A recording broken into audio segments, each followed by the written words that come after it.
Trump is re-elected as President of US and Netanyahu, re-elected as President of Israel, are digging their own graves.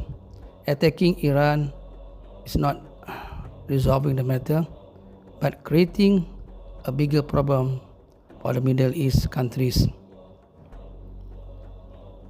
What happened in Iraq, happened in Libya, and the rest of the Islamic countries in the Middle East are getting from bad to worse.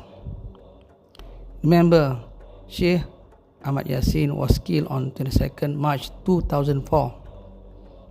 12 years later, 2026, the big war started when US and Israel attacked without a good reason Iran, and this is the last final countdown